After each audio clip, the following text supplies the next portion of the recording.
दोस्तों नमस्ते, आप सभी का स्वागत है।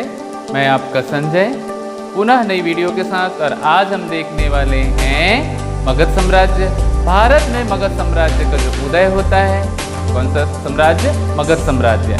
4 साम्राज्यों का उदय 500 ईसा पूर्व के आसपास लगभग होता है, जिसमें से हर्यक वंश, शिशुनाग वंश और क्या नंद वंश और मौर्य वंश। कौन सा वंश? मौर्य वंश। तो आइए हम देखते हैं, सिलसिलेवार तरीके से समझते हैं। क्या समझते हैं कि जो बुद्ध, क्या भगवान बुद्ध एवं जैन धर्म के उदय के समय जो है क्या होगा, भारत में साम्राज्यों का उदय होता है। और इसी काल को जो है क्या महाजनपद काल के बाद में, क्या महाजनपद काल के बाद में क्या होगा, जो राज्य है उनका क्या होगा, एकीकरण होता है। क्या होगा? एकीकरण होता है, जिसमें से पटना जो है भारत का सबसे प्राचीनतम राजधानी के रूप में जाना गया है। तो आइए हम देखते हैं मगध, क्या मगध साम्राज्य। मगध साम्राज्य का उदय,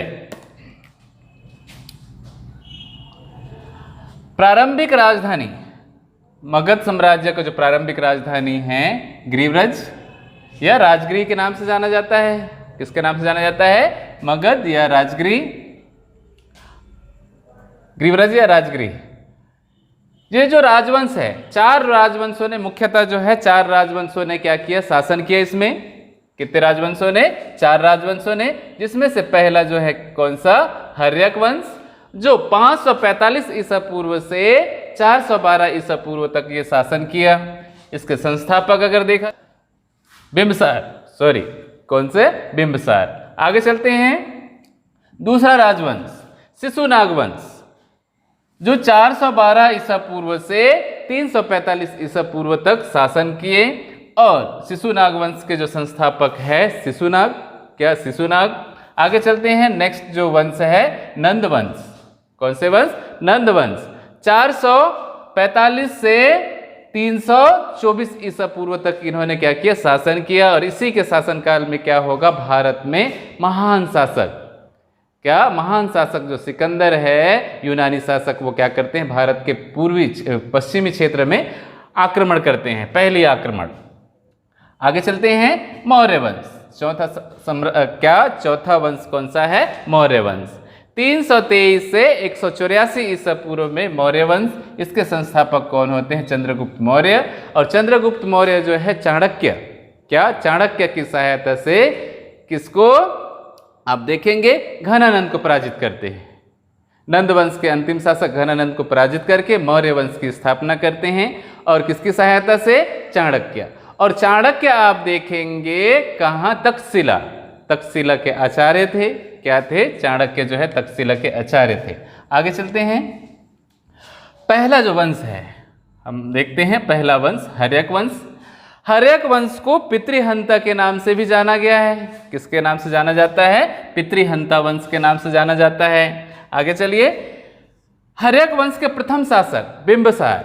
और हर्यक वंश की स्थापना किसने किया? बिंबसार ने किया। किसने? बिंबसार ने। और अपने जो प्रारंभिक राजधानी है ग्रीव्रज को बनाते हैं। किसको? आप देखेंगे कहाँ, बिहार का जो ग्रीव्रज है ये हर्यक वंश के प्रारंभिक राजधानी थी। क्या थी? प्रारंभिक राजधानी। और आप देखेंगे कि जो बिंबसार है 545 ईसा पूर्व से 493 ईसा पूर्व तक भारत में शासन किया। और इनका जो उपनाम है, श्रेणिक के नाम से इनका उपनाम मिलता है। किसके नाम से? श्रेणिक के नाम से भी ये जाना जाता है। इनका धर्म, ये बौद्ध धर्म को मानते थे।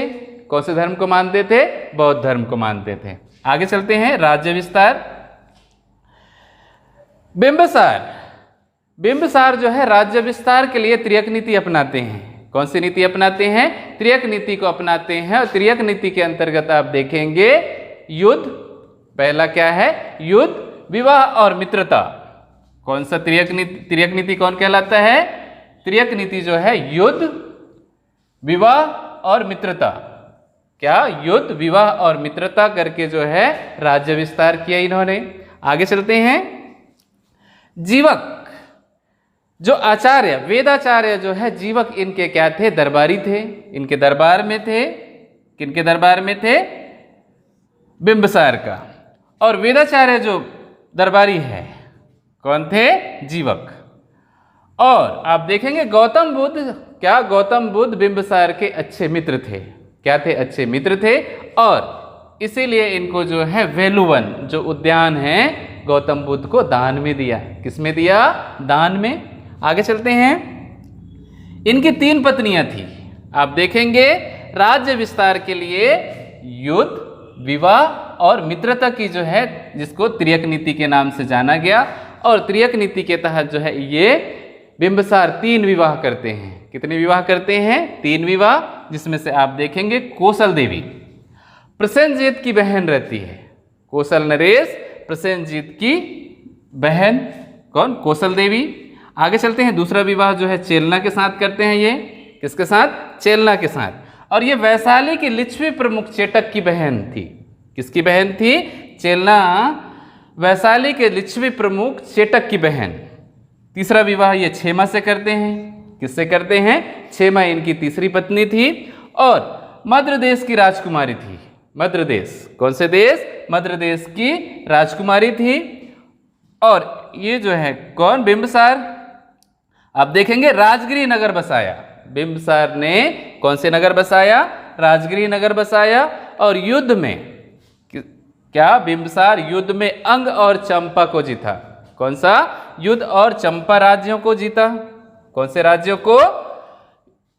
अंग और चंपा राज्यों को। आगे चलते हैं।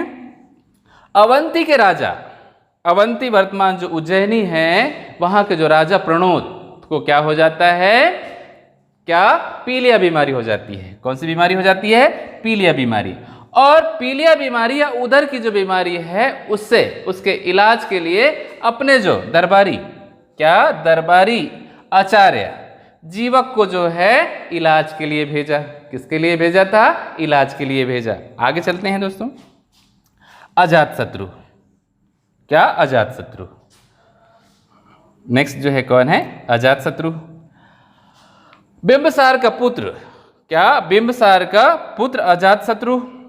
राजधानी है ना, क्या? बिंबिसार का पुत्र अजातशत्रु 493 से 461 ईसा पूर्व अपने पिताजी, क्या? अपने पिता की हत्या करके राजगद्दी पर बैठते हैं। अजातशत्रु अपने पिता बिंबिसार की हत्या करके राजगद्दी पर बैठते हैं। किसमें बैठते हैं? राजगद्दी पर बैठते हैं। और इनका जो धर्म है, कौन सा धर्म? बौद्ध धर्म। और इनको अन्य नामों से भी जाना जाता था। किस नाम से जाना जाता था? कुड़िक नाम से जानते थे। क्या कहा गया है? कुड़िक। और ये क्या? 493 से 461 ईसा पूर्व तक ये क्या करते हैं? शासन करते हैं। आगे देखिए। इनका जो नीति था राज्य विस्तारवादी नीति था। कैसा नीति था? राज्य विस्तारवादी या साम्राज्यवादी नीति। और ये आप देखेंगे इन्हीं के शासनकाल में क्या होता है? अजातशत्रु के शासनकाल में ही क्या होगा? भगवान बुद्ध या बुद्ध की क्या होती है? मृत्यु हो जाती है। मृत्यु को क्या कहा गया है? महापरिनिर्वाण होती है। कब? 483 ईसा पूर्व में। कब होती है? 483 ईसा पूर्व में। और 483 ईसा पूर्व में ही क्या होगा? प्रथम बौद्ध संगीति होती है। क्या होती है? प्रथम बौद्ध संगीति। और प्रथम बौद्ध संगीति 483 ईसा पूर्व में जैसे जो है क्या होगा? भगवान बुद्ध की मृत्यु होती है। मृत्यु के बाद जो है क्या होगा? प्रथम बौद्ध संगीति। सप्तपाणी नामक जो गुफा है, कहाँ? सप्तपाणी नामक जो गुफा राजगिरी में। और मृत्यु के बाद जो है भगवान बुद्ध की जो अस्थियां हैं, क्या? अस्थियों को जलाकर जो है राख, क्या? राख से स्तूपों का निर्माण किया गया। और राजगिरी में क्या किया गया? स्तूपों का निर्माण किया गया है। बुद्ध स्तूपों का निर्माण किया गया है। और आप देखेंगे अजातशत्रु के राजगद्दी में बैठने के 8 वर्ष बाद भगवान बुद्ध की क्या हो जाती है? मृत्यु हो जाती है। क्या हो जाती है? मृत्यु हो जाती है। आगे चलते हैं। क्योंकि ये राज्य विस्तारवादी नीति अपनाया। कौन सा नीति अपनाया? राज्य विस्तारवादी नीति अपनाया। और नवीन हथियारों का पहली बार जो है युद्ध में प्रयोग किया। कौन से हथियारों का? नवीन हथियार, जिसमें से रथमुसल। कौन सा मुसल? रथमुसल। महाशिला कंटक। कौन सा? महाशिला कंटक। और आप देखेंगे बाहुबली पिक्चर में क्या? रथमुसल और क्या महाशिला कंटक का जो है क्या किया जाता है, पहली बार उपयोग मिलता है। और ये जो है अजातशत्रु के शासनकाल में इन हथियारों का पहली बार प्रयोग मिलता है। और युद्ध के बाद जो है कांसी और वज्जी संघ, कौन से संघ, कांसी और वज्जी संघ को मगध में क्या किया, विलय किया, जीत कर जो है मगध राज्य में विलय किया। भाई आगे चलते हैं। इनका पुत्र अजातशत्रु का पुत्र उदयन, क्या उदयन, अजातशत्रु का पुत्र उदयन या उदयभद्र के नाम से जाना जाता है। उदयन ही क्या कहलाता है, उदयभद्र के नाम से जाना जाता है। और अपने पिता, क्या उदयन जो अपने पिता अजातशत्रु की हत्या करने के बाद क्या राजगद्दी पर बैठता है। किस पर बैठता है, राजगद्दी पर बैठता है उदयन। तीसरे शासक कौन आएंगे, उदयन। और 461 से 445 ईसा पूर्व तक ये क्या करते हैं, शासन करते हैं। कब तक, 461 से 445 ईसा पूर्व तक। आगे देखते हैं। उदयन अपनी जो राजधानी है पाटलिपुत्र को बनाते हैं, अपनी राजधानी पाटलिपुत्र स्थानांतरित करते हैं। कहां से, राजगिरी से, राजगिरी से अपनी राजधानी कहां, पाटलिपुत्र। और इन्होंने सोन और गंगा के संगम स्थल पर, किसके संगम स्थल, सोन और गंगा के संगम स्थल पर पटना शहर बसाया। कौन सा शहर बसाया, पटना शहर, पाटलिपुत्र के नाम से जाना जाता है। और इसे ही कुसुमपुर, किसके नाम से जाना जाता है, कुसुमपुर के नाम से जाना जाता है। ये कौन बसाते हैं, उदयन। उदयन के द्वारा जो है पटना शहर या पटना नगर की स्थापना की जाती है, बसाया जाता है। और ये जैन धर्म को मानते हैं। कौन से धर्म के उपासक थे ये, जैन धर्म को ये मानते थे। आगे चलते हैं। उदयन का 3 पुत्र मिलता है। क्या, उदयन का 3 पुत्र, अनिरुद्ध, क्या अनिरुद्ध, मुंडक और नागदशक। अंतिम शासक कौन है, नागदशक है। और आप देखेंगे उदयन के शासनकाल में ही वायुपुराण, गर्गी संहिता, कौन सी संहिता, गर्गी संहिता का संकलन किया जाता है। किसका संकलन किया जाता है, गर्गी संहिता का। और आप देखेंगे पुराणों में नागदशक का नाम जो है दर्शक के नाम से भी मिलता है। किसके नाम से मिलता है, दर्शक के नाम से मिलता है। और अलग अलग, क्या अलग अलग समय में जो है अनिरुद्ध ने शासन किया और मुंडक ने शासन किया। और सबसे अंतिम शासक कौन होंगे, नागदशक होते हैं। आगे चलते हैं हम। नागदशक, कौन से शासक, नागदशक। हर्यक वंश का अंतिम शासक कौन है, नागदशक है। कौन है, नागदशक अंतिम शासक। कौन है, अंतिम शासक, है ना। और नागदशक की हत्या करके इनके जो सेनापति है, क्या, नागदशक की हत्या करके नागदशक का सेनापति शिशुनाग वंश की स्थापना करते हैं। किसकी स्थापना करते हैं, शिशुनाग वंश की स्थापना करते हैं। आगे देखिए, शिशुनाग वंश। नेक्स्ट जो वंश है, कौन सा वंश है, शिशुनाग वंश। यहां पे देखिए कौन सा वंश, शिशुनाग वंश। संस्थापक या प्रथम शासक कौन है, शिशुनाग। कौन, शिशुनाग। इनकी जो राजधानी है पटना से ये राजधानी कहां स्थानांतरित कर लेते हैं, वैशाली, बिहार में है। वैशाली कहाँ है, बिहार में। अपनी राजधानी पटना से वैशाली स्थानांतरित कर लेते हैं। और 412 से 344 ईसा पूर्व तक ये क्या करते हैं, शासन करते हैं। क्या करते हैं, शासन करते हैं। आगे चलिए। ये राज्य विस्तारवादी नीति, क्या, राज्य विस्तारवादी नीति को अपनाया। और अवंती और मालवा, और कौन सा, मालवा, अवंती कहाँ पे, मालवा उज्जैनी क्षेत्र में। और इनका जो विस्तार है कहाँ, पश्चिम बिहार, कहाँ, बिहार, बंगाल तक जो है इनका राज्य विस्तार हो गया। कहाँ तक हो गया, बंगाल तक। आगे चलते हैं। द्वितीय शासक कालाशोक। शिशुनाग वंश के बाद जो है द्वितीय शासक कौन है, कालाशोक या काकवड़, कालाशोक या काकवड़। आगे चलते हैं। 394 से 366 ईसा पूर्व तक अपनी राजधानी पुनः ये जो है पाटलिपुत्र को अपनी राजधानी बनाते हैं। कौन, कालाशोक या काकवड़। और कालाशोक के शासनकाल में ही द्वितीय बौद्ध संगीति होती है। कौन सी संगीति होगी, द्वितीय बौद्ध संगीति होती है 384 ईसा पूर्व में। कब? 384 ईसा पूर्व में। और पाटलिपुत्र में, कहाँ? पाटलिपुत्र। इसीलिए जो है पाटलिपुत्र को भारत का प्राचीनतम राजधानी के नाम से भी जाना जाता है। किसके नाम से जाना जाता है? प्राचीनतम राजधानी कहा गया है। किसको? पटना को। आप देखेंगे शिशुनाग वंश का अंतिम शासक नंदीवर्धन। क्या? अंतिम शासक नंदीवर्धन। और नंदीवर्धन की हत्या करने के बाद महानंदिन, क्या? महानंदिन जो है क्या करते हैं? जो अमात्य रहते हैं, किसके? नंदीवर्धन के अमात्य नंदी, क्या? महानंदिन। नंदीवर्धन की हत्या करने के बाद नंदवंश की स्थापना करते हैं। किसकी स्थापना करते हैं? नंदवंश की। आगे देखिए, तीसरा जो राजवंश है नंदवंश, तीसरा राजवंश नंदवंश 344 से 324 ईसा पूर्व तक ये शासन करते हैं। भारत कहाँ? भारत, उत्तर भारत में। कब से कब तक? 344 से 324 ईसा पूर्व तक। आगे देखिए, इसके संस्थापक, नंदवंश के जो संस्थापक है महानंदिन, नंदवंश के संस्थापक महानंदिन।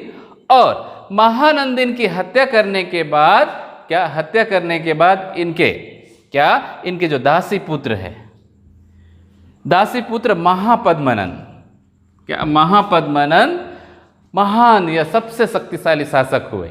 क्या हुए? महापद्मनन महान शासक हुए।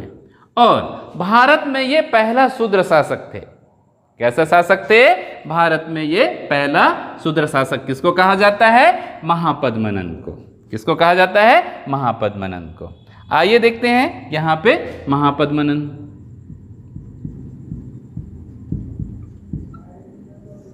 महापद्मनन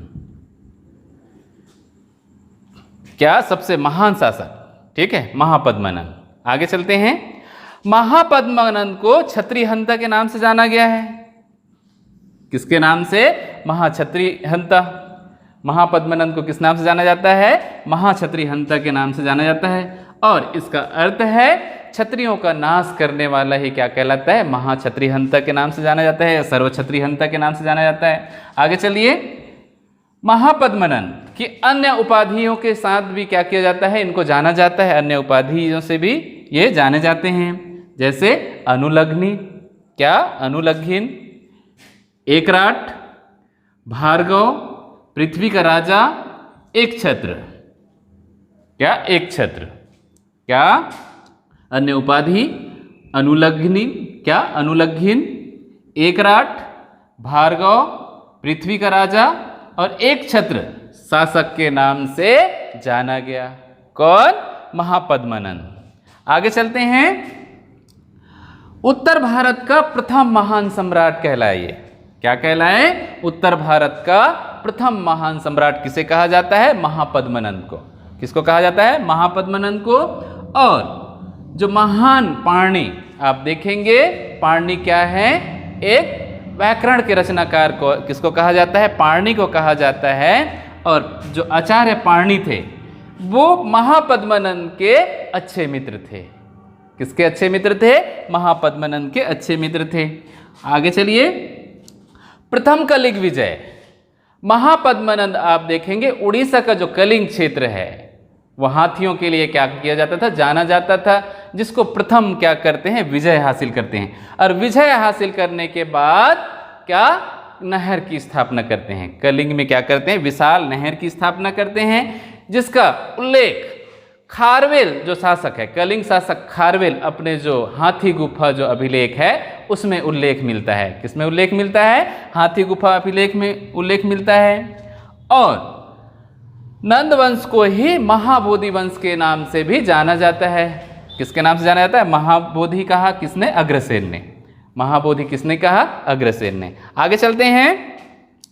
द्वितीय शासक, जो महान जो द्वितीय शासक है घनानंद। महापद्मनन का जो पुत्र है घनानंद, क्या? घनानंद महान के नाम से जाना जाता है। क्यों? क्योंकि आप देखेंगे घनानंद की जो है भारत में सबसे पहला विशाल सेना रखने वाला जो शासक है, कौन? घनानंद। विशाल सेना रखने वाला शासक घनानंद। और ये जो है किसके लिए? थोड़ा सा जिद्दी किस्म का था और घमंडी किस्म का शासक था। और इनके जो दरबार में आप देखेंगे, घनानंद के दरबार में जो आचार्य चाणक्य जो है राज्य भ्रमण के लिए क्या करते हैं, उत्तर भारत आते हैं। कहाँ से? तक्षशिला से। और तक्षशिला से राज्य भ्रमण के लिए आचार्य कौन? चाणक्य आते हैं और उनका अनादर किया जाता है यहाँ पे। और अनादर के वजह से जो है क्या करते हैं, आचार्य चाणक्य वापस चले जाते हैं और अनादर का बदला लेने के लिए चंद्रगुप्त मौर्य को क्या करते हैं, मौर्य के साथ इन पर हमला कर देते हैं कुछ समय बाद। चलिए नेक्स्ट देखते हैं। घनानंद विशाल सेना थी इनके पास, और विशाल सेना को क्या देने के लिए, आप देख उनका वेतन देने के लिए कहीं ना कहीं कर की आवश्यकता पड़ेगी। इसीलिए राज्यों की जनता पर अत्यधिक कर लगाया। क्या लगाया? अत्यधिक कर लगाया। कर के वजह से जनता जो है इनसे क्या रहेंगे, असंतुष्ट हो जाएंगे, दुखी हो जाएंगे और इनके विरोध करने लगेंगे। विरोध का ही जो है क्या फायदा उठाकर आप देखेंगे चंद्रगुप्त मौर्य इन पर क्या कर देते हैं, हमला कर देते हैं। क्या कर देते हैं? हमला कर देते हैं। आगे चलते हैं। इन्हीं के शासनकाल में, घनानंद के शासनकाल में ही 326 ईसा पूर्व के आसपास जो पश्चिमी भारत पर सिकंदर महान क्या करते हैं, भारत में पहली बार हमला करते हैं। क्या करते हैं? भारत में पहली बार हमला करते हैं, आक्रमण करते हैं। चलिए आगे चलते हैं। घनानंद के शासनकाल में ही घनानंद के शासनकाल में ही भारत के महान विशेषज्ञ एवं पुराण वेदता जो है क्या हुए, जन्म लिए, उत्पन्न हुए, जिसमें से आप देखेंगे वर्ष, उपवर्ष, वररुचि और कात्यायन। कात्यायन नंद काल में ही क्या हुए, उद्भव हुए। आगे चलते हैं।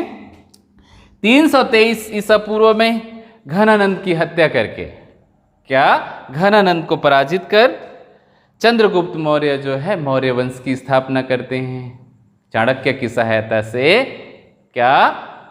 घनानंद को पराजित करके चंद्रगुप्त मौर्य वंश की स्थापना करते हैं। कौन से वंश की? मौर्य वंश की। तो हम जस्ट नेक्स्ट क्लास में जो है हम क्या देख लेंगे, मौर्य वंश देखेंगे। क्या देखेंगे? मौर्य वंश देखेंगे। चंद्रगुप्त मौर्य, सम्राट अशोक, विक्रमादित्य आदि जो शासक हैं उनको विस्तृत चर्चा करेंगे।